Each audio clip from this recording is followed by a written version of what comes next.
A striking, cinematic opening that challenges everything people believe about Vikings. Not monstrous raiders, but navigators, poets, explorers, and empire shapers whose influence still echoes across the world. The Viking world was never as simple as blood, steel, and burning villages. Behind the familiar image of roaring warriors and blazing longships existed a complex society of farmers, shipwrights, traders, explorers, engineers, and master storytellers. These were people who carved lives from harsh northern landscapes, then pushed beyond the edges of the known world to seek opportunity, wealth, and honor. From the rocky coasts of Norway to the flat shores of Denmark and the deep forests of Sweden, Viking communities lived in constant negotiation with nature. Short summers forced them to work the land with relentless discipline. Long winters drove them indoors, where stories, songs, and sagas became vital tools for preserving memory, teaching values, and passing down knowledge. A Viking could swing an axe in battle, but he might also craft intricate metalwork or recite poetry with astonishing precision. So how did such a multidimensional civilization become reduced to savage caricatures? For centuries, much of what we knew about Vikings came from their enemies. Monks whose monasteries were raided wrote of them as demons, punishment sent by God. Later, kings and chroniclers used them as convenient villains in political stories. In modern times, novels, comics, and TV series exaggerated the violence, added horned helmets, and stripped away the nuance. The result, a legend that is entertaining, but deeply misleading. In this series, we will peel back the legend and reconstruct the world as the Vikings themselves might have recognized it. Their lands, their ships, their gods, their laws, their families, and their journeys across oceans and continents. If you want to uncover the real history behind the myth, make sure to subscribe, leave a like to support this saga, and comment below telling us from which city you are watching, because the Viking legacy reached farther than you think. And in the next chapter, we begin where it all started, in the lands of the north, where ice, sea, and sky forged a people unlike any the world had seen. To understand the Vikings, you must first understand the land that made them. Imagine standing on the coast of Norway in the year 750. Behind you rise jagged mountains, their peaks wrapped in eternal snow. Before you stretches the cold North Atlantic, its waves crashing against rocky shores. Between mountain and sea lies a narrow strip of usable land. Your world, your inheritance, your challenge. This is where you will farm, fish, raise your children, and carve out existence from stone and ice. The Norse homeland was never gentle. Norway's western coast is a labyrinth of deep fjords, narrow sea inlets carved by ancient glaciers, cutting dozens of miles inland between towering cliffs. These fjords provided natural harbors and protection from storms, but they also isolated communities from one another. A village might be only 5 miles from its neighbor as the crow flies, yet require a full day's rowing to reach by boat. Geography forced the Norse to become expert sailors before they became raiders. Sweden presented different challenges. Dense forests of pine and birch stretched endlessly across the interior, broken by thousands of lakes and rivers. The land was rich in iron ore and timber, resources that would prove crucial, but farming was difficult. Winters brought darkness that could last 20 hours a day. Summers exploded with frantic growth. But the growing season was brutally short. Every calorie counted. Every harvest failure meant hunger. Denmark, by contrast, was relatively flat and fertile, its peninsulas and islands offering easier farming than its northern neighbors. Yet even here, the sea dominated life. No place in Denmark lies more than 50 miles from salt water. The Danes became traders and sailors, not by choice alone, but by geographical necessity. Across all 3 regions, one force shaped everything: the seasons. Winter in Scandinavia was not merely cold, it was a test of preparation and endurance. From November through March, darkness reigned. The sun barely cleared the horizon, if it appeared at all. Temperatures plunged far below freezing. Ice-locked ships in harbours, snow-buried paths, communities turned inward, huddling around long fires in timber halls, living on preserved food, repairing tools, telling stories, and waiting for light to return. This darkness bred resilience. Norse children grew up understanding that comfort was temporary and survival required planning. They learned to smoke fish, salt meat, store grain, and ration supplies. They watched their parents work through summer's endless daylight, 18, 20, even 24 hours of sun in the far north, to stockpile enough to last the long night. Spring and summer were frantic. Fields had to be ploughed, planted, and harvested in a compressed window. Fishing had to be intense while seas were navigable. Timber had to be cut and shaped while the weather allowed. There was no time to waste, no margin for laziness. This rhythm, extremes of darkness and light, scarcity and abundance, isolation and frantic activity, forged a particular kind of character, disciplined, opportunistic, and bold. But resources were limited. Norway's mountains left little farmland. Sweden's forests held wealth but required immense labor to clear. Denmark's better soil supported larger populations but still had limits. As populations grew, younger sons faced a stark reality. There was not enough land to inherit. This scarcity became the engine of Viking expansion. If you were the second or third son of a Norwegian farmer, your options were limited. You could stay home and work your brother's farm as hired help. You could try to clear new land from the wilderness, backbreaking work with no guarantee of success. Or you could build a ship, gather a crew, and seek your fortune across the sea. Trade, raid, settle new lands. Anything was better than poverty at home. Geography also shaped warfare and shipbuilding. The fjords and coastal waters demanded vessels that could navigate shallow rivers, withstand open ocean swells, and beach on any shore. Traditional heavy ships would have been useless. The Norse solved this problem with revolutionary design. The longship, sleek, shallow-drafted, powered by both oars and sail, capable of crossing the North Atlantic or slipping up a river barely 3 feet deep. We will explore these vessels in detail next chapter, but understand this. Without the longship, there is no Viking Age. The harsh climate also encouraged strong clan bonds. Survival required cooperation. Families clustered into extended kin groups. Villages formed mutual defense pacts. A man alone in the north would die. A man with loyal kinsmen, a sturdy hall, and a well-stocked storehouse could thrive.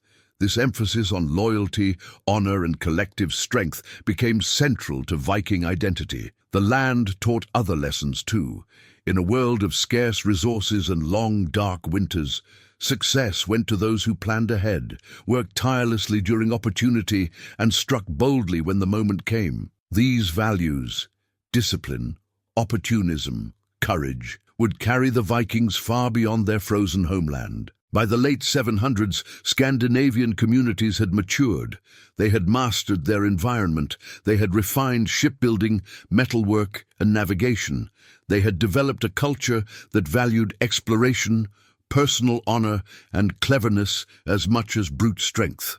They had stories of distant lands brought back by traders. They knew that beyond the horizon lay wealth, land, and glory. All they needed was a spark. And in the year 793, that spark ignited on a small island off the coast of England, a place called Lindisfarne. But before we witness that world-changing moment, we must understand the tool that made it possible, the ship that became the symbol of an age, the engineering marvel that allowed farmers to become conquerors, the vessel that could carry a crew across unknown seas and return them home as legends. Now we enter the boatyard and discover how the Vikings built the most feared and admired ship in medieval history, the longship.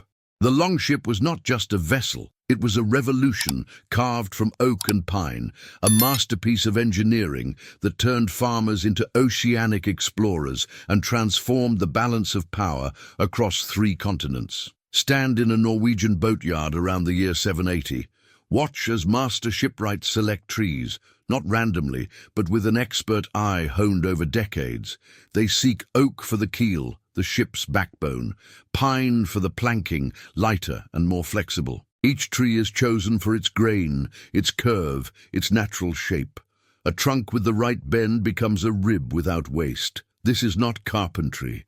This is sculpture on a massive scale. The keel comes first, a single long timber, perfectly straight, the foundation of everything. From this spine, the shipwright builds upward and outward using a technique called clinker construction. Overlapping planks are fitted together, each one slightly covering the edge of the one below, like scales on a dragon. Iron rivets driven through the overlaps hold the planks tight, while wool soaked in pine tar seals the gaps. The result is a hull that is both strong and flexible. It can bend with the waves rather than fighting them. This flexibility was revolutionary. Mediterranean ships of the era were built skeleton first, rigid frames covered with planking. They were sturdy but inflexible, suitable for calm seas but vulnerable to the violent North Atlantic. The Norse clinker-built hull could twist and flex, absorbing the shock of waves that would shatter a rigid vessel. A longship could survive storms that sent other ships to the bottom, but flexibility was only part of the innovation. The real genius was the shallow draft. A typical longship drew only 3 feet of water when fully loaded. 3 feet. This meant it could navigate rivers that other ships could never enter, beach on any shore without a dock, and retreat quickly into shallow coastal waters where heavier pursuit vessels would run aground. One moment, a longship was crossing open ocean. The next, it was gliding up a river into the heart of enemy territory. No defensive strategy of the time could account for this versatility. Speed and agility completed the package. Longships were narrow, typically 5 times longer than they were wide, cutting through water with minimal resistance.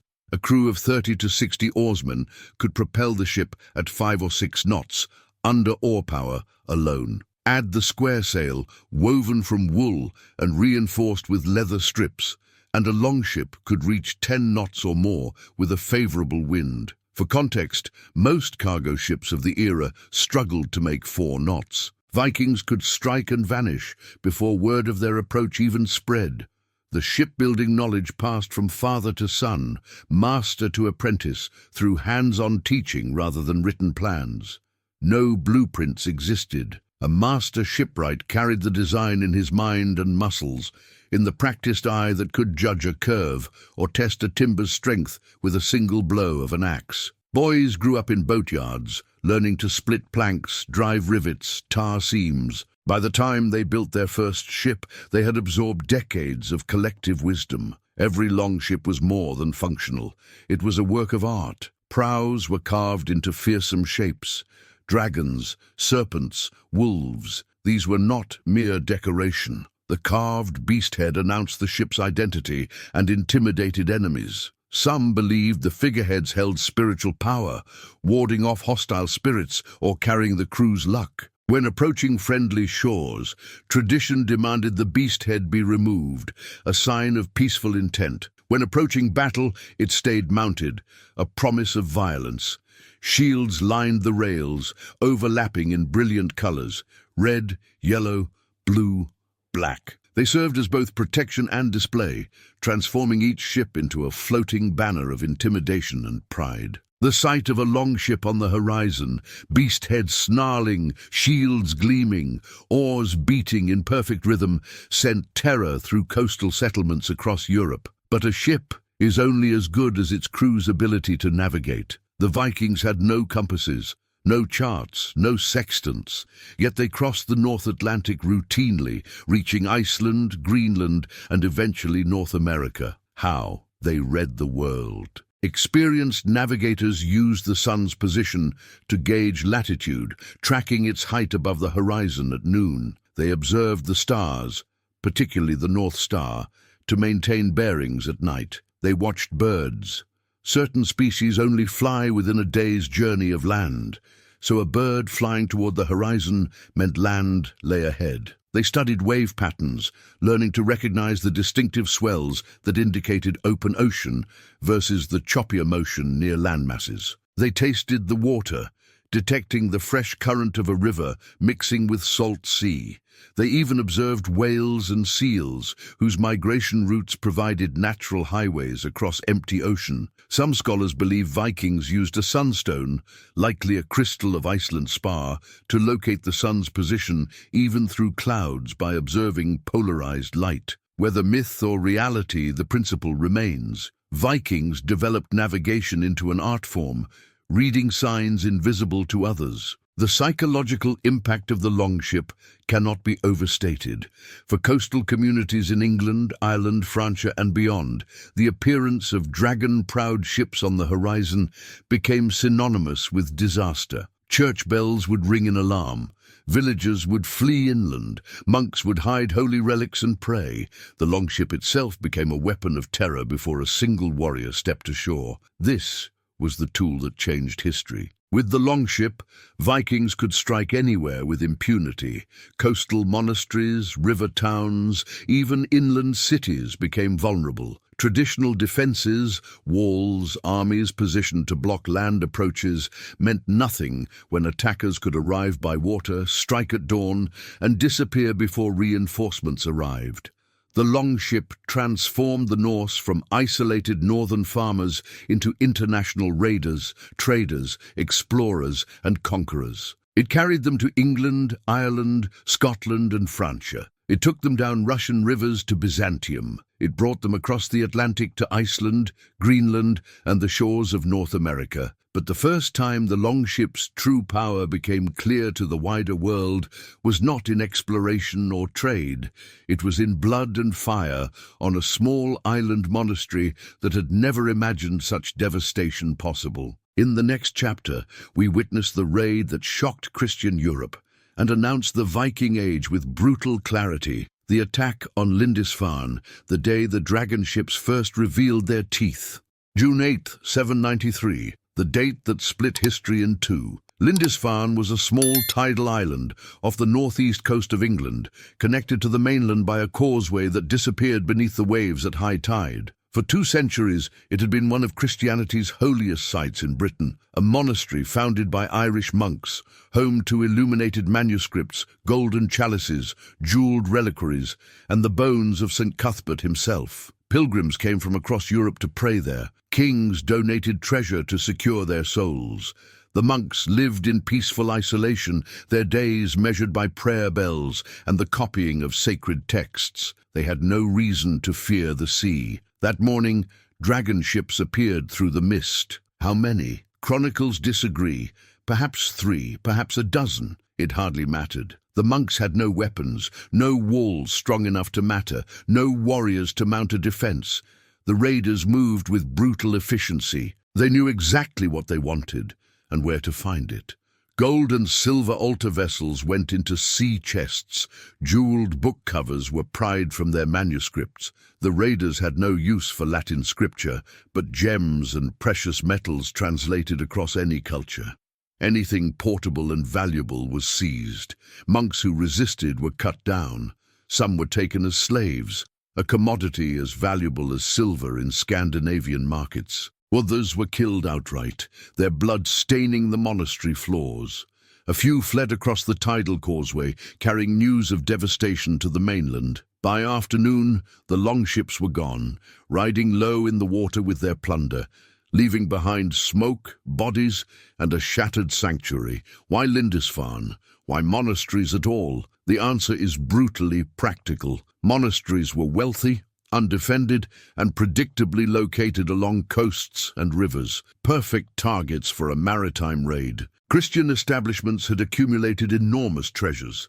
Donations from kings and nobles seeking heavenly favor, golden reliquaries housing saints' bones, silver communion vessels, gemstone-encrusted gospel books. All this wealth sat in buildings designed for prayer, not defense, guarded by men sworn to pacifism. From a Viking perspective, monasteries were simply rich warehouses waiting to be opened. The Norse had no cultural reverence for Christian holy sites. Their gods were Odin and Thor, not Christ. A monastery was no more sacred than a trading post and considerably easier to raid. The moral outrage that would define Christian chronicles meant nothing to men from a culture with entirely different values and beliefs. The reaction across Christian Europe was seismic. The scholar Alcuin of York, serving in Charlemagne's court, wrote in anguished disbelief, "Never before has such terror appeared in Britain as we have now suffered from a pagan race. The heathens poured out the blood of saints around the altar and trampled on the bodies of saints in the temple of God, like dung in the streets." His words reveal the psychological shock. For centuries, Christian Europe had been expanding, converting pagans, building churches, and establishing what they saw as God's kingdom on earth. The idea that heathens could violate the most sacred spaces with impunity challenged fundamental assumptions about divine protection and Christian supremacy. If God allowed his own houses to be desecrated, what did that mean? Church leaders offered two explanations. Some, like Alcuin, blamed the sins of the English themselves. The raid was divine punishment. Others cast the Vikings as instruments of God's wrath, demons sent to test the faithful. Both interpretations served to mythologize the raiders as something more than human. Apocalyptic figures, harbingers of chaos, agents of supernatural evil. This was the birth of the Viking terror myth. Chronicles written by monks, the only literate class, painted raiders as mindless savages, bloodthirsty monsters driven solely by destruction and cruelty. These accounts spread across Europe through church networks, creating a unified narrative of barbarian horror. For centuries afterward, this would be the dominant image, Vikings as one-dimensional villains, devils from the north. But what does Lindisfarne actually reveal about Viking strategy? First, intelligence and planning. The raiders knew what Lindisfarne was, where its treasures lay, and when to strike. This was not random violence. It was a calculated operation targeting maximum wealth with minimum resistance. Somebody had scouted the monastery beforehand, either through trading contacts or reconnaissance missions. The Vikings operated with information. Second, mobility and timing. The raiders struck during the navigation season, used favorable tides, and departed before any military response could organize. Speed and surprise were weapons as important as swords and axes. This would become the Viking raiding model. Hit hard, take everything valuable, vanish before the enemy can react. Third, economic pragmatism. Violence was a means to an end, not an end in itself. The goal was profit, precious metals, trade goods, and slaves. Destruction happened when it facilitated plunder or eliminated resistance, but the raiders were not mindless berserkers. They were entrepreneurs, operating in a very dangerous market, and their business was wealth extraction. News of Lindisfarne spread like wildfire through church networks. Every monastery, every coastal town, every river settlement now understood the threat. The sea, once a highway for trade and pilgrimage, had become a highway for terror. No coast was safe. No holy site was protected by its sanctity. The old order was crumbling, and this was only the beginning. Lindisfarne was not an isolated incident. It was the test run for a strategy that would reshape Europe. Over the coming decades, Viking raids would intensify, expand, and evolve into something far more ambitious than smash-and-grab plunder. But raids alone do not build empires. To understand how Norse farmers became conquerors and kingmakers, we must understand the warriors themselves. Their training, their weapons, their codes, their terrifying battlefield reputation, and the legends that grew around them. The shield maidens who fought alongside men, the berserkers who charged into battle in frenzied trances, the weapon masters who turned combat into deadly art. Who were these warriors? What made them so feared that their very name became synonymous with violence?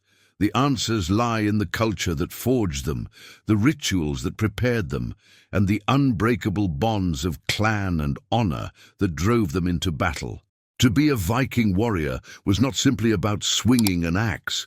It was an identity forged from childhood, shaped by codes of honor, clan loyalty, and the unshakable belief that how you died mattered more than how you lived. Norse society did not separate civilian from warrior the way modern cultures do. Every free man was expected to bear arms and fight when called. Farmers, fishermen, traders, all trained for combat from boyhood. A father teaching his son to swing a sword was as routine as teaching him to plow a field. Survival in the harsh north demanded it. Raiders could strike any settlement. Feuds between clans could erupt into violence. A man who could not defend his family and property was no man at all. But beyond basic competence, some embraced the warrior path fully. These were the men who sought glory in battle, who joined raiding expeditions and armies, who built reputations through deeds that would be remembered in sagas. For them, honor was everything. A warrior's name had to outlive his body. Cowardice brought shame that lasted generations. Bravery brought immortality in story and song. This code shaped behavior in profound ways. A warrior was expected to face enemies directly, to keep his word even unto death, to avenge insults and wrongs against his kin, and to accept his fate with courage. The concept of fate, word in Old English, or Urlog in Old Norse, was central. The Norns, 3 cosmic women, wove every person's destiny before birth. You could not escape your fate, but you could choose how you met it. A brave death in combat guaranteed entry to Valhalla, Odin's hall, where warriors feasted and fought eternally until Ragnarok. Women too could walk the warrior path. The shield maidens, female warriors who fought alongside men, appear repeatedly in sagas and some historical accounts. Were they common? Probably not. But they existed. Archaeological evidence supports this. Graves of high-status women buried with weapons, including a famous warrior grave at Birka, Sweden, long assumed to be male until DNA analysis proved otherwise. The occupant was a woman buried with a sword, axe, arrows, and strategic gaming pieces, symbols of a military commander. Shield maidens like Lagertha, celebrated in chronicles, or the legendary Brynhilda from Norse mythology, represented an ideal that courage and skill, not gender alone, determined worth. In a culture that valued prowess and reputation above all, a woman who could fight earned respect. The sagas speak of shield maidens leading war bands, challenging men to single combat, and commanding the same honor as their male counterparts. The weapons of Viking warriors were tools of art and death. Swords were the most prestigious, expensive, requiring master smiths, passed down through generations, and given names like Gram or Tyrfing. A good sword was pattern-welded, multiple strips of iron twisted and forged together, creating a blade both flexible and hard, with distinctive rippling patterns along the steel. Owning a sword marked you as wealthy and dangerous. Axes were more common and equally deadly. The bearded axe, with its distinctive downward curved blade, could hook shields, trip opponents, or deliver crushing blows. Axes required less metal than swords, making them accessible to ordinary warriors, yet in skilled hands they were devastating. Spears were the most widespread weapon of all, cheap, versatile, effective for both throwing and thrusting. A well-thrown spear could punch through shields and mail at 20 paces. Bows provided range support, though archery lacked the prestige of close combat. A warrior who died with arrow wounds in his back died shamefully, fleeing. Arrow wounds to the front, however, proved courage. The weapon mattered less than how you used it. Armor varied by wealth. The richest wore chainmail shirts, thousands of interlocking iron rings, laboriously crafted, offering excellent protection against cuts. Most warriors wore thick leather or padded cloth, which was better than nothing. Nearly all carried shields, round, wooden, reinforced with iron bosses at the center. Shields were not passive defense. They were active weapons, used to bash, shove, and create openings for counterattacks. Then there were the berserkers and Ulfidnar, warriors who entered battle in altered states of consciousness. Berserkers wore bear skins, Ulfidnar wore wolf pelts. Both fought with terrifying ferocity, seemingly immune to pain, biting their shields, howling, charging into enemy formations without fear. Were they consuming hallucinogenic mushrooms, entering religious trances? Modern scholars debate, but the battlefield effect was undeniable, psychological shock. Watching men charge forward, screaming, apparently insensible to wounds, shattered enemy morale. Training began in childhood. Boys wrestled, practiced with wooden weapons, learned to ride, swim, and endure cold. Adolescents joined adults in hunting and sparring. By their late teens, young men had often joined their first raid or battle, learning under experienced warriors. Clan loyalty bound these fighters together. You did not fight for abstract nations or distant kings. You fought for your family, your jarl, your crewmates. The man beside you in the shield wall was likely your cousin, your neighbor, your oath brother. Betraying him was unthinkable. Before major battles, rituals prepared warriors mentally and spiritually. Sacrifices were made to Odin, the All-Father, god of war and death. Runes were carved into weapons for luck. Skalds, poet warriors, recited verses celebrating past heroes, reminding fighters of the legacy they served. Some warriors entered a focused calm, others worked themselves into fury. Either way, the message was clear. Today you prove your worth, and the gods are watching. Psychological warfare amplified physical violence. The sight of longships with dragon prows, the sound of war cries and weapon clashing, the reputation that preceded Viking warriors, all served to break enemy resolve before the first blow landed. Chronicles describe defenders fleeing at the mere approach of Viking forces. Intimidation was strategy. Shield wall tactics dominated pitched battles. Warriors standing shoulder to shoulder, shields overlapping, forming an impenetrable barrier. The front rank stabbed with spears over the shield tops. The second rank supported, ready to step forward if the front fell. Breaking the enemy's shield wall while maintaining your own was the path to victory. It required discipline, trust, and nerve. But all the training, all the weapons, all the courage in the world meant nothing without direction. Warriors needed leaders, and leaders needed vision. The Viking Age was not simply about individual fighters, it was about organized campaigns, strategic thinking, and the ambition to build something greater than a single raid's plunder. What happens when those warriors stop raiding for silver and start raiding for kingdoms? When they realize that instead of stealing from empires, they could become empires themselves? The answers transformed Europe, carved new nations from old kingdoms, and sent Viking influence spreading across continents like a flood that would never fully recede. By the mid-800s, Viking ambitions had evolved beyond hit-and-run raids. Warriors who once grabbed silver and vanished now looked at maps with different eyes. Why steal from kingdoms when you could conquer them? Why take tribute once when you could rule and collect it forever? The shift began with the Great Heathen Army, a coalition of Viking forces that landed in England in 865. This was not a raiding party. This was an invasion force. Thousands of warriors from Denmark and Norway, united under leaders whose names still echo through history. Ivar the Boneless, Halfdan Ragnarsson, Ubbe. Their goal was not plunder. It was conquest. The army moved with devastating efficiency. They seized horses, unusual for Vikings, who typically fought on foot, transforming themselves into a mobile strike force that could outmaneuver any English response. They targeted kingdoms one by one. Northumbria fell first, then East Anglia, then Mercia. Kings who resisted were killed. Those who submitted paid tribute and kept their thrones for a while. Within a decade, 3 of England's 4 major kingdoms had collapsed. Only Wessex, under a young king named Alfred, held out. Alfred's resistance earned him the title the Great, but even he had to accept reality. In 878, after years of desperate warfare, Alfred and the Viking leader Guthrum negotiated a division. England was split. The Danelaw, the eastern and northern portions, came under Viking control. Wessex remained English. The agreement was not defeat for either side. It was recognition of a new political reality. Vikings were no longer raiders.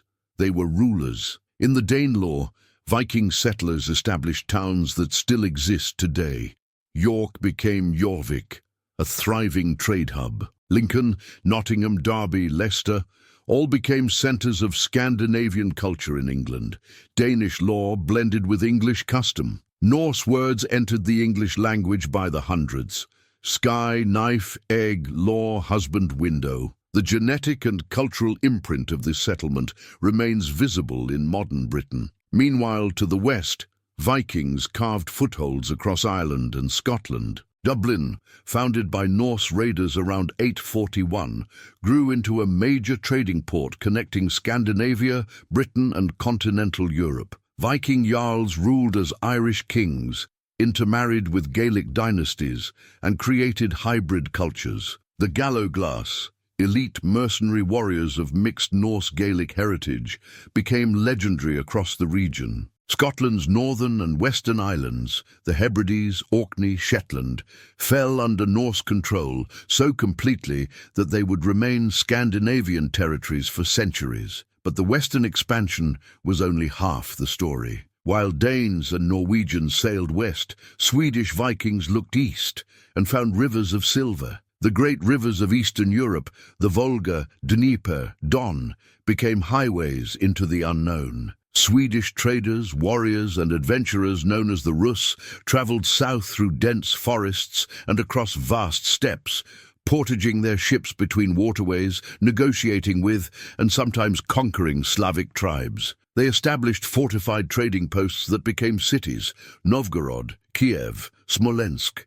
These Rus Vikings did not merely raid, they integrated. They married into local populations, adopted Slavic names, and built a state that would eventually become the foundation of Russia itself. The very name Russia derives from Rus, the Slavic term for these Swedish traders. Here, Vikings transformed from outsiders into kingmakers and dynasty founders. The rivers carried them further still. Following the Dnieper south, Rus traders reached the Black Sea and the glittering capital of the Byzantine Empire, Constantinople, or as the Norse called it, Miklagard, the Great City. Byzantine emperors, recognizing Viking skill and ferocity, hired them as elite bodyguards.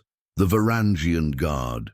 Norse warriors swore oaths to protect Byzantine emperors, fought in campaigns across the Mediterranean, and returned home with Byzantine silks, Greek wines, and tales of unimaginable wealth. The Volga route led even further, into the Islamic caliphates of Central Asia and the Middle East. Arab chronicler Ibn Fadlan encountered Rus traders along the Volga in 922, leaving detailed accounts of their customs, their height, their tattoos, their hygiene practices, their elaborate ship burials.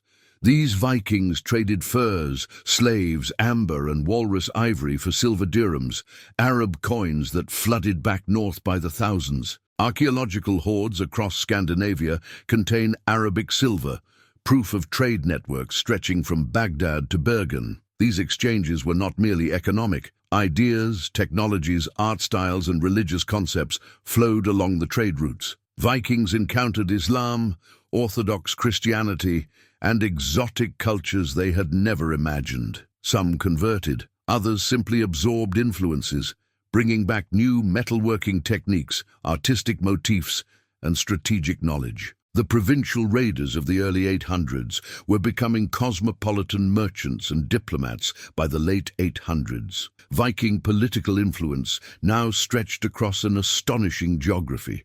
In the west, Irish kingdoms, Scottish islands, chunks of England, settlements in Francia. In the east, control of Russian river routes, trading posts from the Baltic to the Black Sea, mercenary service in Byzantium. From the North Sea to the Caspian, from the Atlantic to the Middle East, Viking power shaped politics, economics, and culture. Towns and kingdoms rose. York, Dublin, Kiev. These were not temporary camps, but permanent settlements with their own laws, economies, and identities. Vikings were becoming urbanized, transitioning from ship-bound raiders to city-dwelling administrators. They minted coins, collected taxes, adjudicated legal disputes, and negotiated treaties. The transformation was remarkable. Within 2 generations, the grandchildren of pagan raiders were Christian kings ruling English shires and Slavic principalities. Yet beneath the political and economic expansion lay something deeper. something that explained why Vikings fought, explored, and endured hardships that would break lesser peoples. It was not mere greed or bloodlust. It was a worldview, a cosmology, a set of beliefs about gods, fate, honor, and the afterlife that gave meaning to every voyage and every battle. To understand why a Viking would cross unknown oceans, face impossible odds, and choose death over dishonor, we must enter their spiritual world, the realm of gods and giants, of fate and prophecy, of Yggdrasil the world tree, and the 9 realms it connected. We must meet Odin the All-Father, Thor the Thunderer, Freya the Beautiful, and Loki the Trickster. We must understand how mythology was not separate from daily life, but woven into every decision, every voyage, every sword stroke. The Viking worldview was not shaped by philosophy or doctrine. It was shaped by stories, stories of gods who walked among mortals, of worlds connected by a cosmic tree, of fate woven before birth, and of an end time when everything would burn and be reborn.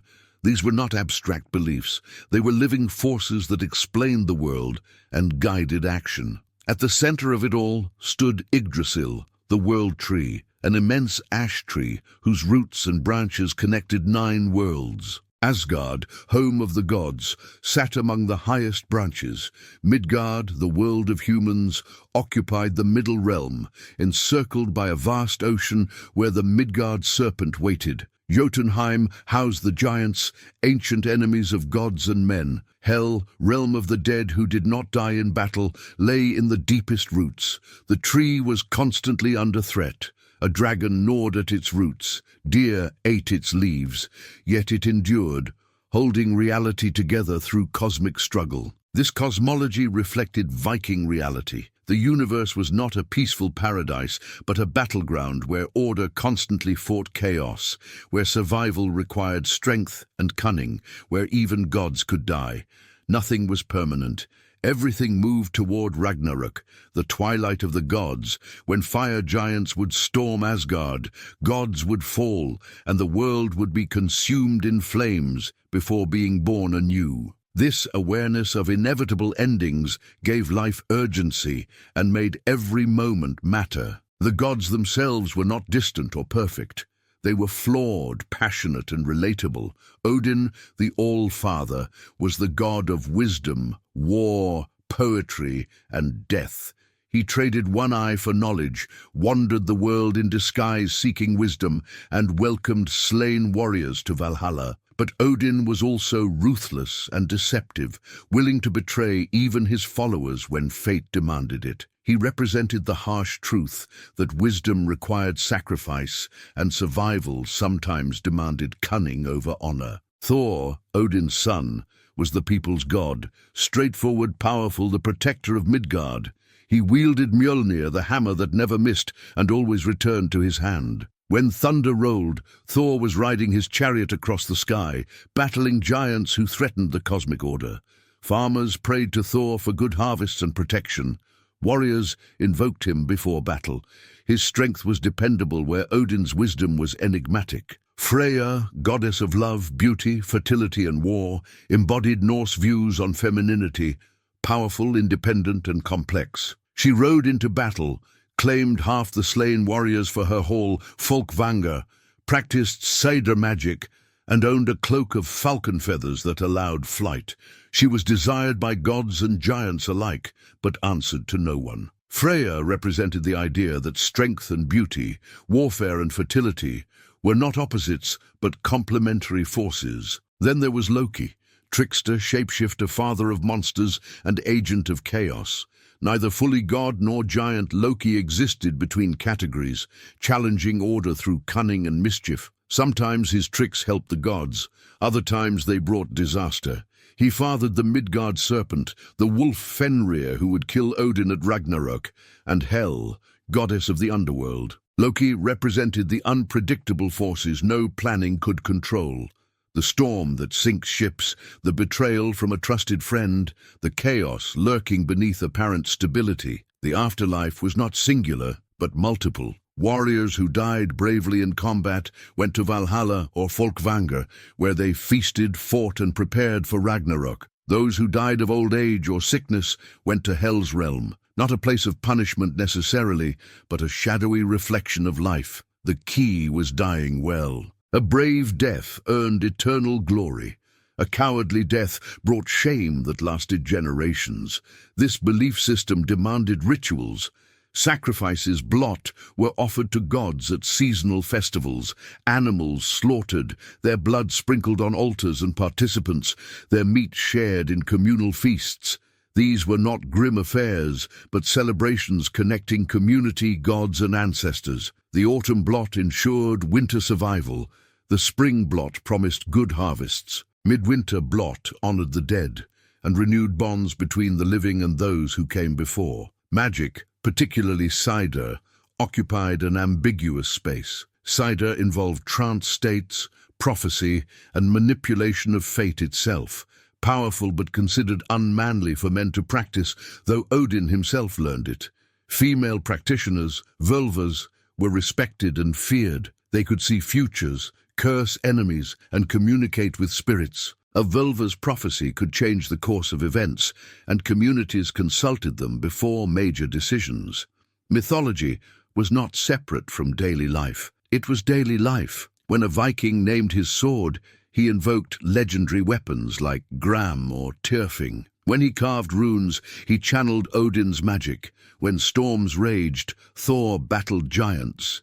When crops failed, the gods required better offerings. Every action had mythological context. Every challenge echoed cosmic struggles. Stories were preserved orally, passed from generation to generation by skalds, poet-historians who memorized elaborate verses composed in complex meters. A good skald could recite genealogies back 10 generations, recount battles decades past, and compose new verses on the spot honoring patrons. These oral traditions preserved history, taught values, and kept culture alive through centuries before literacy arrived. Then Christianity came, not with swords initially, but with missionaries, merchants, and political pressure. Kings saw advantages in conversion, alliances with Christian kingdoms, access to literate clergy who could administer governments, legitimacy in European politics.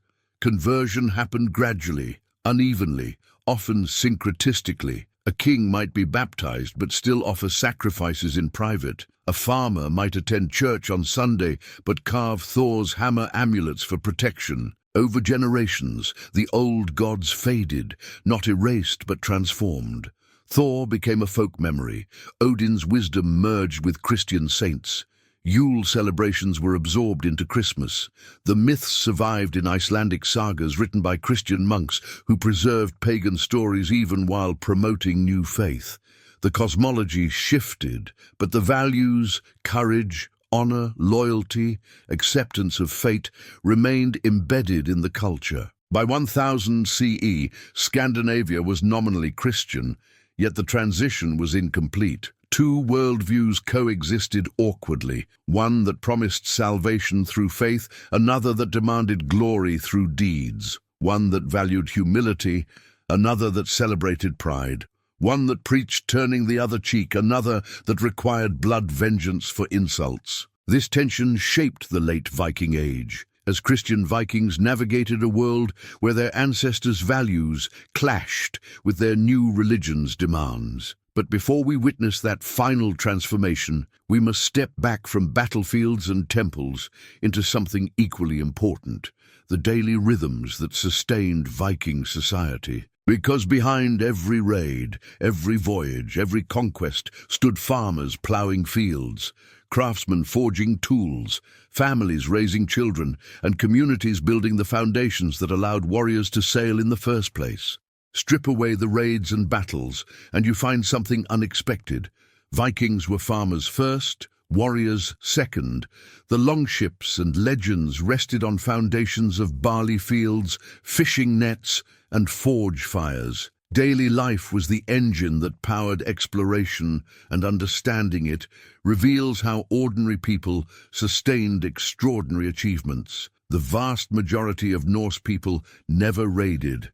They farmed. In Norway's narrow valleys, Sweden's lake regions, and Denmark's flatter lands, families worked soil that yielded crops only through relentless labor. Barley and oats were staples. Wheat required warmer climates. Cabbage, onions, and beans supplemented the diet. Livestock, cattle, sheep, pigs, goats provided meat, milk, leather, and wool. Every animal was valuable. Losing one could mean winter hunger. Fishing was equally crucial. Coastal communities depended on herring, cod, and salmon. Fish were caught fresh in summer, then dried, smoked, or salted for winter storage. In fjord regions, entire economies centered on fishing, with surplus catch traded inland for grain and livestock. The sea was both highway and larder, providing protein that freed up farmland for other uses. Craftsmanship elevated survival into art. Blacksmiths forged tools, weapons, and jewelry with remarkable skill. Carpenters built ships and halls using techniques passed through generations. Weavers created textiles on upright looms. Slow, painstaking work that could take months to produce enough cloth for one family's winter clothing. Leather workers, bone carvers, and jewelers all contributed specialized skills. A Viking community was self-sufficient not because individuals could do everything, but because specialized craftspeople cooperated. Family structure was patriarchal but more nuanced than stereotype suggests. Men held legal authority and led households, but women managed estates when men voyaged, which was often.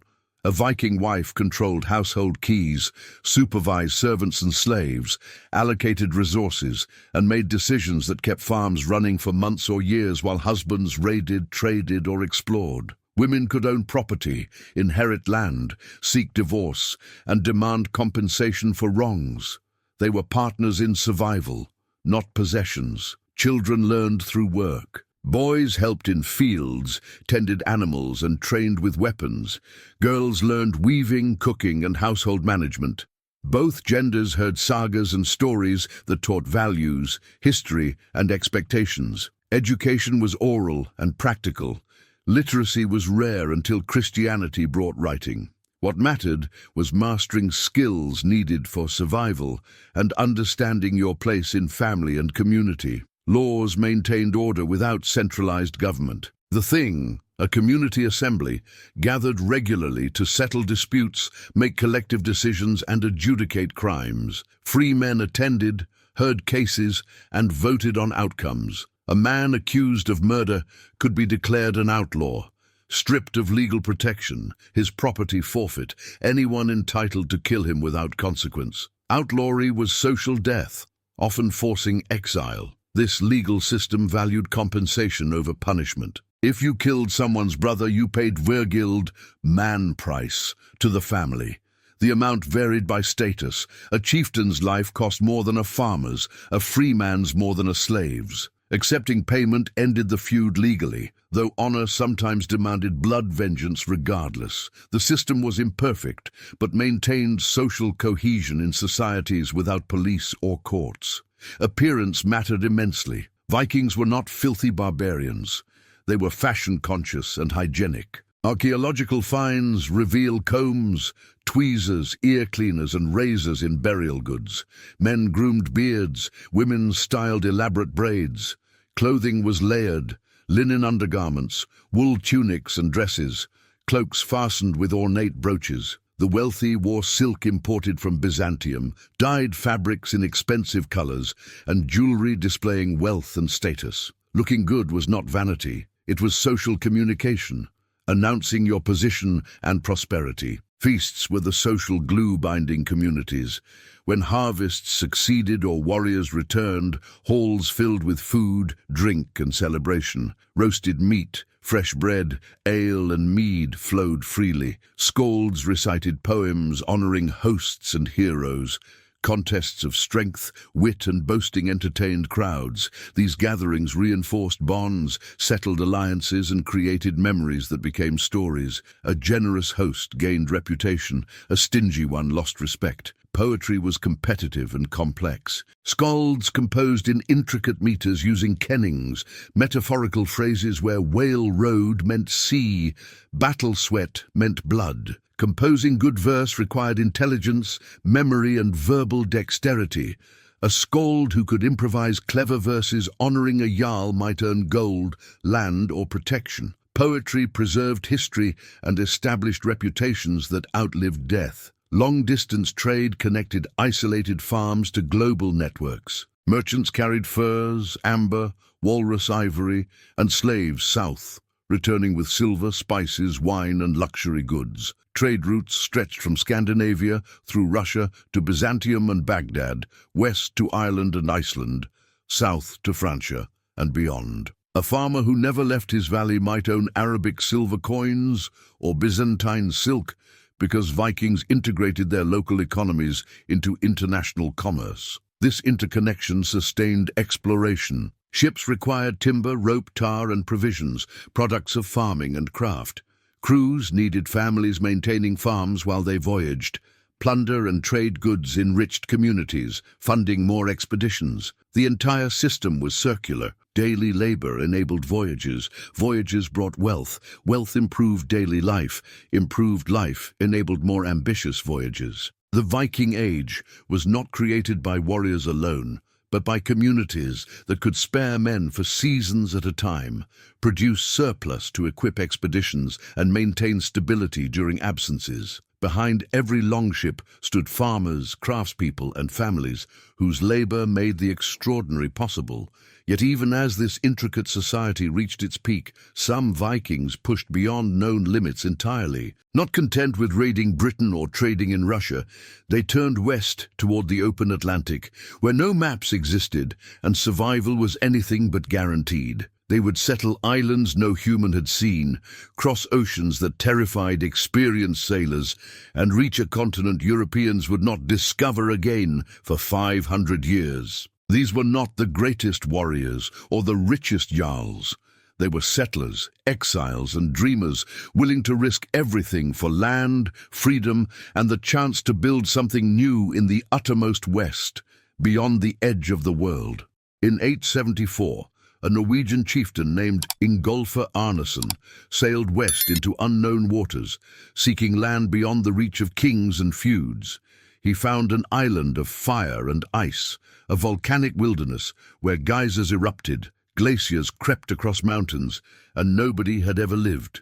He named it Iceland, built a farm, and became the first permanent settler of what would become one of the Viking Age's most remarkable societies. Iceland was uninhabited when the Norse arrived, offering something almost impossible in crowded Scandinavia: free land. Word spread quickly. Within 60 years, thousands of settlers, many fleeing Norway's consolidating monarchy, claimed farms across Iceland's coastal regions. They brought livestock, tools, families, and ambitions to build lives beyond any king's authority. What emerged was unprecedented: a society without a monarch. Instead, chieftains led regional communities, and disputes were settled at the Althing, an annual assembly established in 930 at Thingvellir, where representatives from across Iceland gathered to make laws, judge cases, and conduct business. This was democracy in embryo, a legal system built on consensus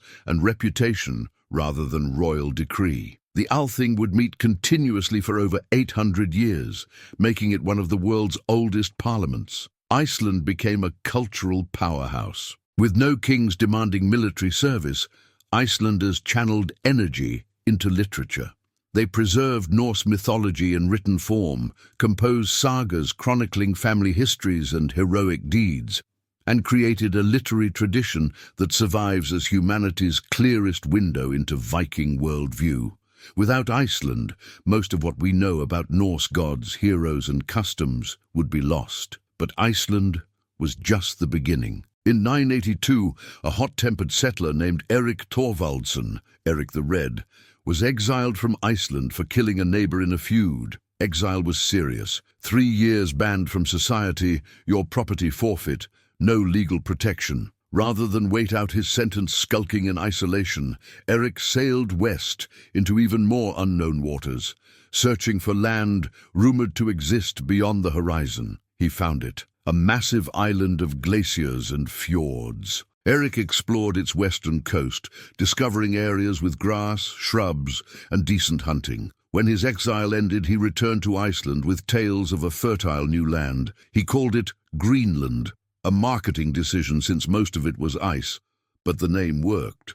In 985, Eric led a fleet of 25 ships carrying settlers, livestock and supplies. 14 ships survived the voyage. Those colonists established 2 settlements on Greenland's southwestern coast, the Eastern Settlement and Western Settlement. Greenland was far harsher than Iceland. Growing seasons were shorter, farmland scarcer, resources limited, but the settlers adapted. They raised sheep and cattle, hunted seals and caribou, and discovered something valuable: walrus ivory. Greenland ivory became a luxury export to Europe, funding the colony's survival. At its peak, Greenland's Norse population reached perhaps 5,000 people, tiny but sustainable for generations. Then, around the year 1000, Eric the Red Sun, Leif Erikson, heard stories from traders who had been blown off course and glimpsed forested land even further west. Leif assembled a crew and sailed beyond Greenland into the unknown. What he found changed history, or should have. He landed in 3 locations, naming them Helluland, likely Baffin Island, Markland, probably Labrador, and Vinland, generally accepted as Newfoundland. Vinland was the prize: forests full of timber, rivers teeming with salmon, meadows suitable for grazing, wild grapes or berries that gave the land its name. Leif built shelters and spent the winter before returning to Greenland with stories of this rich new world. For decades, this was considered saga mythology, until 1960, when archaeologists discovered Lanso Meadows in northern Newfoundland. The site contained unmistakable Norse remains: turf longhouses, iron nails, a bronze cloakpin, evidence of ironworking using bog iron, a specifically Norse technique. This was proof Vikings had reached North America around 1000 CE, 5 centuries before Columbus. Why didn't they stay? The sagas provide clues. Subsequent expeditions to Vinland encountered indigenous peoples, called Skraelings in the sagas, and relations deteriorated into violence. The Norse were vastly outnumbered, thousands of miles from reinforcements, with no strategic advantage. After skirmishes turned deadly, they abandoned permanent settlement. Vinland was too distant, too dangerous, and offered nothing they couldn't obtain elsewhere with less risk. Greenland itself struggled. The climate cooled during the Little Ice Age, shortening growing seasons. Walrus ivory markets collapsed when African elephant ivory became available in Europe. Contact with Iceland and Norway became sporadic. The western settlement was abandoned by 1350, the eastern by 1400. When European ships finally reached Greenland again in the 1700s, the Norse were gone. Victims of climate change, economic isolation, and demographic vulnerability. Yet the exploration itself was extraordinary. Vikings sailed from Norway to Iceland, 600 miles across open ocean. From Iceland to Greenland, another 600 miles through treacherous waters filled with icebergs. From Greenland to North America, crossing the Davis Strait using only sun, stars, currents, and courage.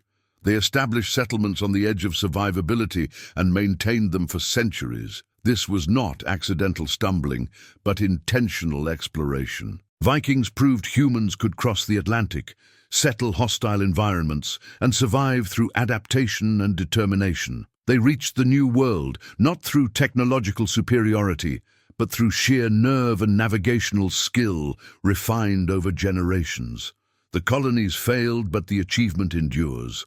Lanso Meadows stands as evidence that the Viking Age was not confined to Europe. Norse explorers ventured further west than any Europeans would for half a millennium, driven by the same restless curiosity that had propelled them from Scandinavia to Russia, from Ireland to Byzantium. But even as Vikings explored new worlds, The old world was changing. The raids that had terrified Europe were declining. Kings were consolidating power.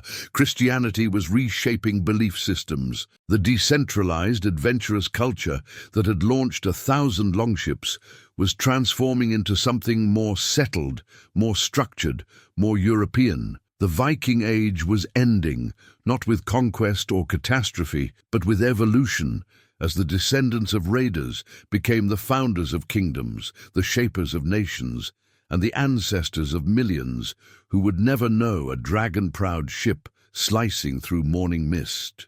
The Viking Age did not end with a final battle or dramatic collapse.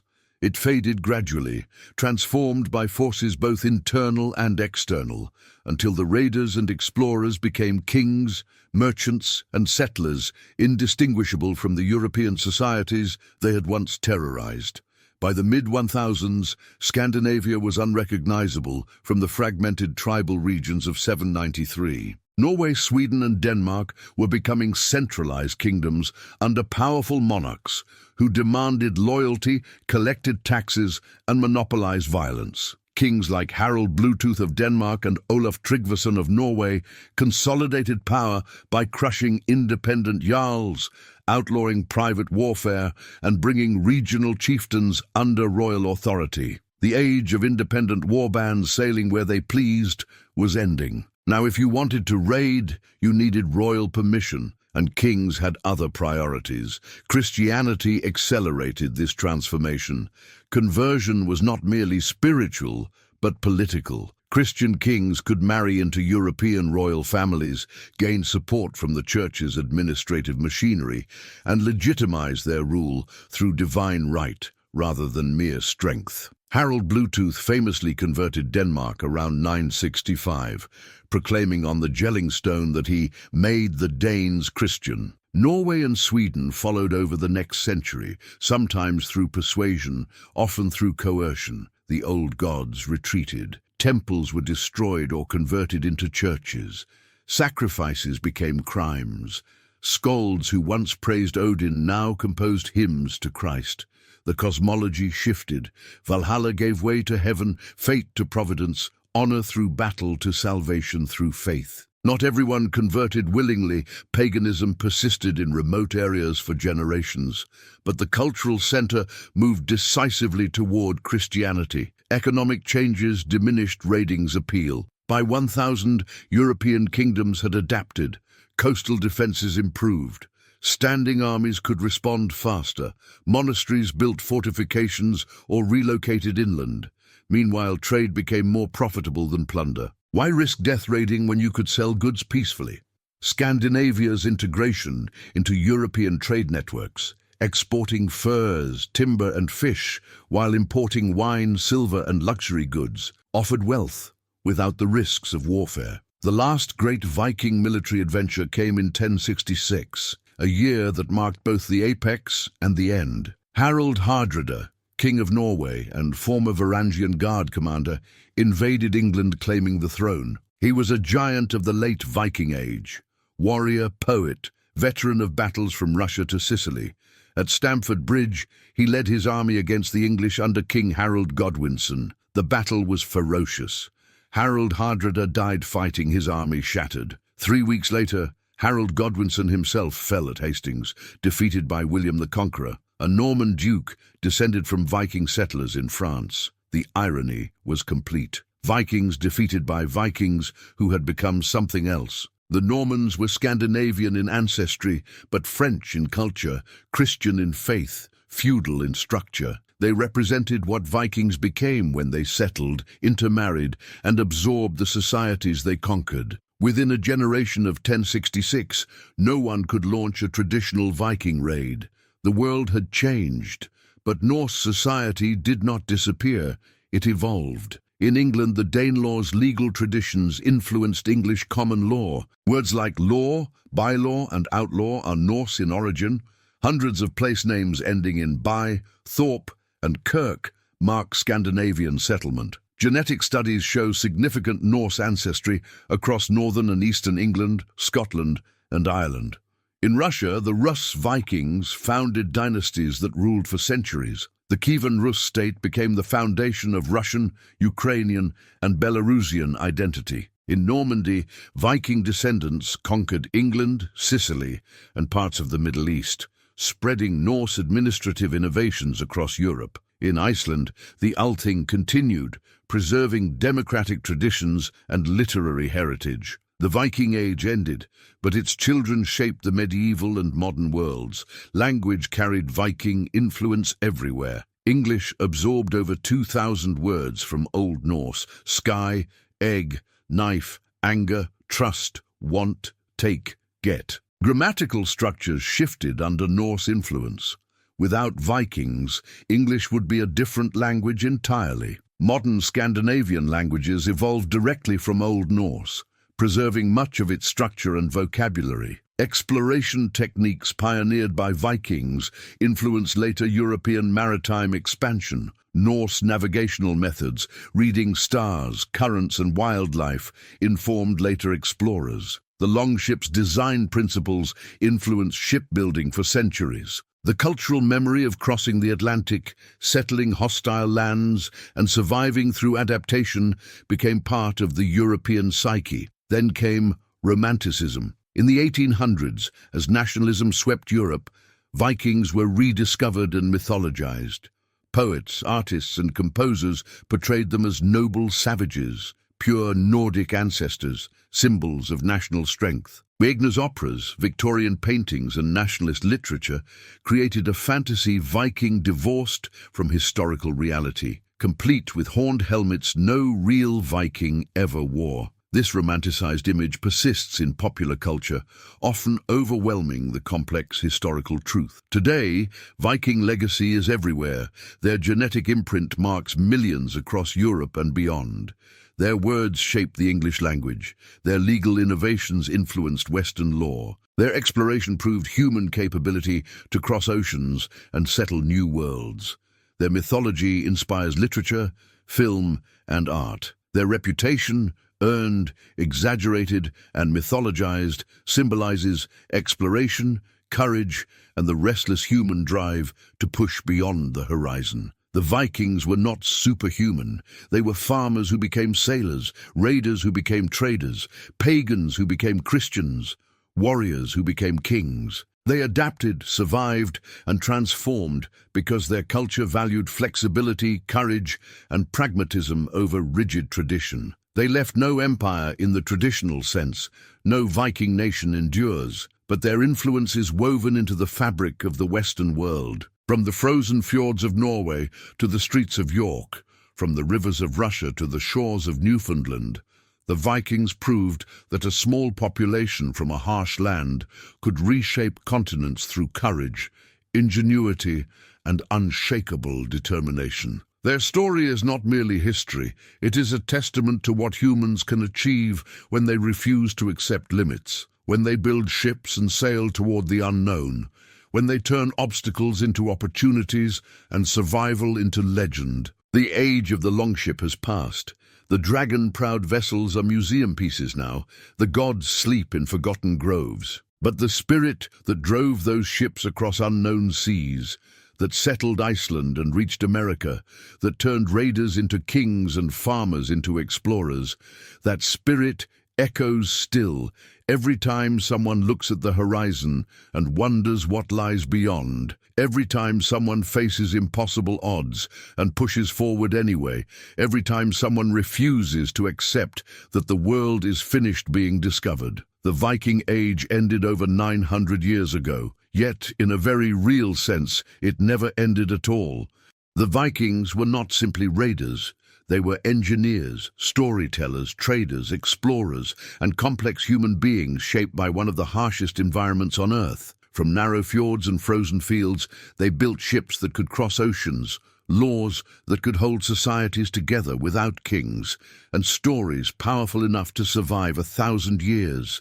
They were farmers who became sailors, poets who became warriors, exiles who became founders of new worlds. They navigated from the North Sea to the Black Sea, from the rivers of Russia to the coasts of North America, using nothing but stars, currents, birds, and courage. They carved out lives in Iceland's volcanic wilderness, Greenland's frozen margins, and briefly on the edges of Vinland's forests.